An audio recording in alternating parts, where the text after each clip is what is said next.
Brothers and sisters, please forgive the accent. What does 2A mean? Freedom? Security?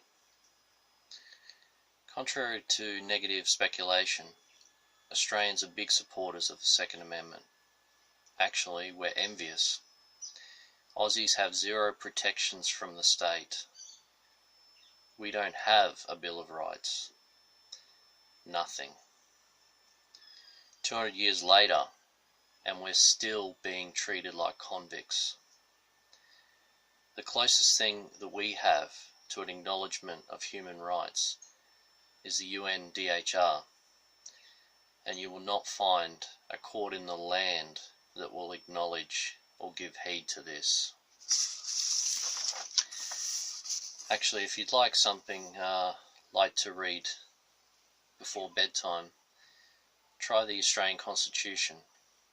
You'll be hard-pressed to find a document that's more empty or vacuous. I've also got some travel advice for those thinking of coming to Australia. Bring some extra money for fines.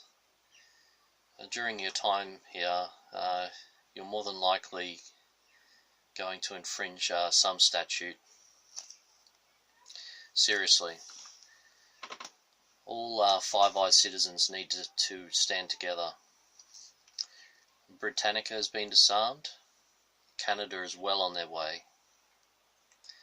Every week here, state police use the National Firearms Agreement, in particular the registry, as a shopping list to confiscate any and all Australian property, especially privately and legally owned firearms.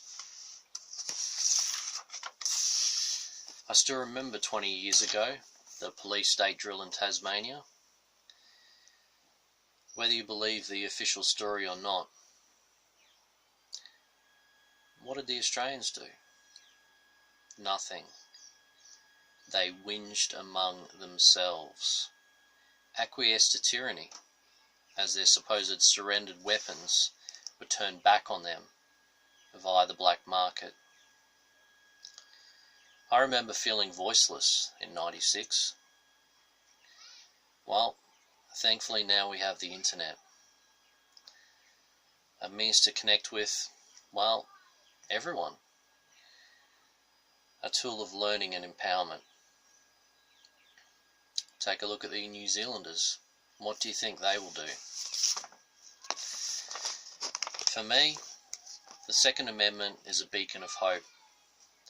Over 200 years ago, men like us recognised the danger that a government poses, and they held liberty at the fore. If Pax Americana falls, if it falls to the watermelons, there will be no Britannica, no Australia, no Canada, and no New Zealand. We have a huge responsibility, not just to our families with food procurement, not just to ourselves with self-protection, but the safeguarding of the West. I will not lick the jackboots of any socialist or communist regime. I would rather die on my feet than kneel to tyranny. As a postscript, I'd like to mention that today, the 25th of April, is 100 years since the Anzac tragedy. Here we saw all those young men die. Good men with guns die protecting young nations. The real tragedy is that we only acknowledge this one day a year. Well, stay safe, guys, and shoot through the target.